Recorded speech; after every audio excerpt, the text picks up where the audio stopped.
Bonjour tout le monde. Bon, on va voir aujourd'hui le chapitre 3. On va commencer par les fonctions. Donc, le chapitre 3, c'est les fonctions polynomiales de degré 2. Toutes les fonctions de degré 2 sont aussi appelées des fonctions quadratiques. Puis leur règle, sous la forme générale, c'est f de x est égal à ax au carré plus bx plus c. Donc, le a, le coefficient du x2, le b, le coefficient du x et le c, le terme constant, ce sont tous des nombres réels, mais votre a n'est jamais égal à 0 parce que si votre a est égal à 0, 0 fois x au carré, on enlève le x au carré et là, vous vous retrouvez avec la fonction linéaire que vous avez vue l'année passée. Donc, je vous donne trois exemples. f de x est égal à 3x2 plus 2x plus 1. Donc, votre a, le coefficient du x2, c'est 3, le b, c'est 2, le c, c'est 1. Ensuite, g de x moins x au carré plus 4. A est égal à moins 1, b est égal à 0 et comme vous avez 0x, votre b est égal à 0 et votre terme constant, le c, est égal à 4. Ensuite, la troisième fonction quadratique, h de x est égal à moins 0,5 x au carré plus 3x. Donc, dans cette fonction, le a, le coefficient du x2, c'est moins 0,5, le b, c'est 3, puis le c, dans ce cas-ci, il n'y a pas de terme constant, donc la valeur du c est de 0. Maintenant, si on regarde la table de valeurs, comment on peut reconnaître une fonction du deuxième degré, donc une fonction quadratique? Je vous ai fait la première fonction, f de x. Donc, si vous donnez des valeurs à votre x, par exemple, si je donne moins 2 à mon x et que je remplace le x dans la fonction, donc pour aller chercher f de moins 2, je vais faire 3 fois moins 2 au carré plus 2 fois moins 2 plus 1. Donc, si vous faites moins 2 au carré, ça vous donne 4 fois 3, 12, plus 2 fois moins 2 qui donne moins 4, donc 12 moins 4, ça vous donne 8, 8 plus 1 vous donne 9. Vous faites la même chose avec moins 1, donc moins 1 au carré fois 3, plus 2 fois moins 1 plus 1.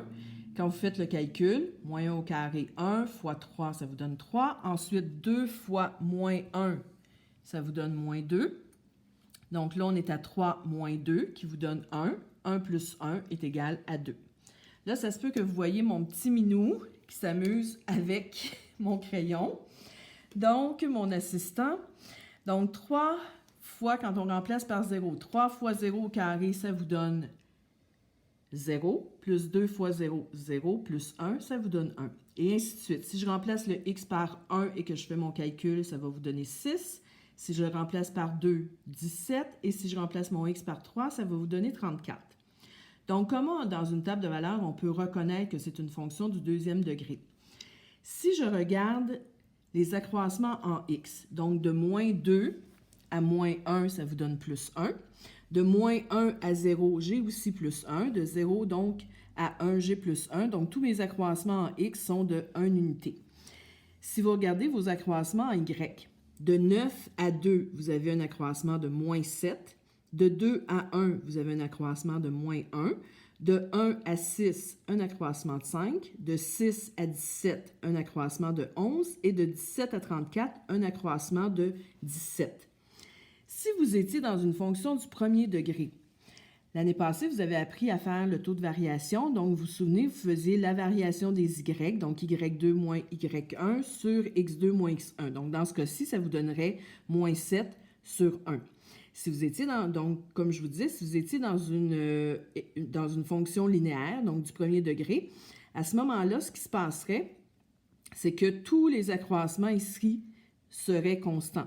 Donc, vous auriez le même taux de variation pour vos accroissements, donc entre chacune des variables y et sur la variable x, donc variation des y sur la variation des x.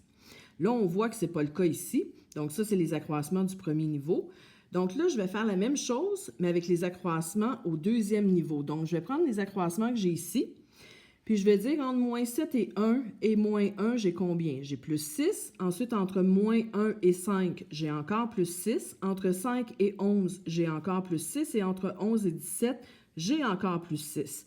Donc, si je regarde les accroissements au deuxième niveau, à ce moment-là, je vois que tous ces accroissements-là sont constants. Donc, ce qui me fait dire, comme mes accroissements au deuxième niveau sont constants, ça me fait dire que j'ai une équation, une règle d'une fonction du deuxième degré. Donc, si pour résumer, si j'avais un accroissement au premier niveau qui était constant, à ce moment-là, ce serait une fonction du premier degré, donc seulement avec des x sous-entendu à la 1. Mais ici, pour aller chercher, pour aller identifier qu'une fonction est du deuxième niveau et du deuxième degré, pardon, donc pour dire que la fonction est du deuxième degré, à ce moment-là, je regarde mes accroissements au deuxième niveau et il faut que ces accroissements-là soient constants. Maintenant, ce que vous devez remarquer, c'est les accroissements du deuxième niveau. C'est toujours égal à 2 fois le A, donc 2 fois le coefficient de votre x2. Donc ici, votre x2 avait comme coefficient 3, donc ce que vous avez trouvé comme accroissement au deuxième niveau, c'est 6. Donc 2 fois 3, 6. Maintenant, je l'ai fait avec la deuxième fonction, g de x. Donc, g de x est égal à moins x au carré plus 4. Donc, si je remplace par moins 2, en premier, je fais moins 2 au carré qui me donne 4. Donc, parce que n'importe quel nombre positif ou négatif, si je l'élève au carré, ça me donne du positif. Mais comme j'ai un moins devant, ça vous donne moins 4. Donc, moins 4 plus 4 va vous donner 0. Ensuite, si je remplace par moins 1, moins 1 au carré vous donne 1. J'ai un moins devant, donc moins 1 plus 4 va vous donner 3. Ensuite, si j'ai 0, 0 au carré va vous donner 0. Moins devant, ça vous donne 0. 0 plus 4 va vous donner 4. Et ainsi de suite, si je remplace le x par 1 dans cette fonction, ça va me donner 3. Et si je remplace le x par 2, ça va me donner 0. Donc, vous voyez ici, les accroissements en x sont toujours de 1. Et si je regarde les accroissements au premier niveau, entre 0 et 3, j'ai plus 3. Entre 3 et 4, j'ai plus 1. 4 et 3, j'ai moins 1. Puis 3 et 0, j'ai moins 3. Donc, je n'ai pas une fonction du premier degré. Je regarde maintenant au deuxième niveau. Donc, de 3 à 1, j'ai un accroissement de moins 2. De 1 à moins 1, j'ai un accroissement de moins 2. De moins 1 à moins 3, j'ai un accroissement aussi de moins 2. Donc, tous mes accroissements au deuxième niveau sont constants. Ils valent moins 2. Donc, j'ai une fonction du second degré et si je regarde mon moins 2, c'est égal à quoi? C'est égal à 2 fois votre A, c'est-à-dire 2 fois moins 1. Si je prends la dernière fonction, h de x, que j'avais identifiée initialement, donc h de x est égal à moins 0,5 x au carré plus 3x. Donc, même chose, si je remplace le x par moins 2. Donc, moins 2 au carré, ça va me donner 4. Multiplié par moins 0,5, ça va vous donner moins 2. Ensuite, 3 fois moins 2, ça va vous donner moins 6. Donc, j'avais moins 2, moins 6 qui vous donne moins 8. Si je remplace par moins 1 au carré, ça vous donne 1. Moins 0,5 fois 1, ça donne moins 0,5. Puis ensuite, 3 fois moins 1, ça vous donne moins 3. Donc, moins 0,5, moins 3, ça donne moins 3,5. Si je fais la même chose en remplaçant le x par 0, ça va vous donner 0. Et si je remplace par 1, ça va vous donner 2,5. Donc, même principe, si je veux reconnaître que c'est une fonction du deuxième degré, mes accroissements des y, moins 8 à moins 3,5, j'ai plus 4,5. Moins 3,5 à 0, j'ai plus 3,5. Puis de 0 à 2,5, j'ai 2,5. Donc, comme mes accroissements ne sont pas constants au premier niveau, je n'ai pas une fonction du premier degré. À partir de là, je vais faire mes accroissements au deuxième niveau. Donc, 4,5 à 3,5, ça me donne moins 1. Puis 3,5 à 2,5, ça me donne aussi moins 1.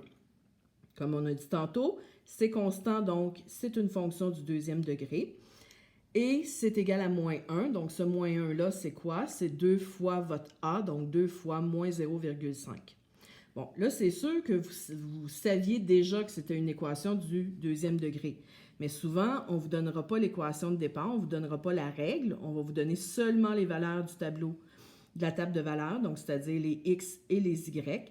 Et là, vous allez devoir vérifier par vous-même, est-ce que c'est une fonction du premier degré ou du deuxième degré.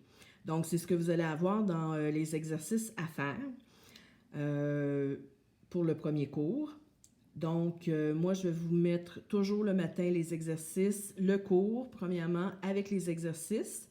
Puis ensuite, le soir, je vais vous donner le corrigé. Je vais mettre sur le site le corrigé de ces exercices-là.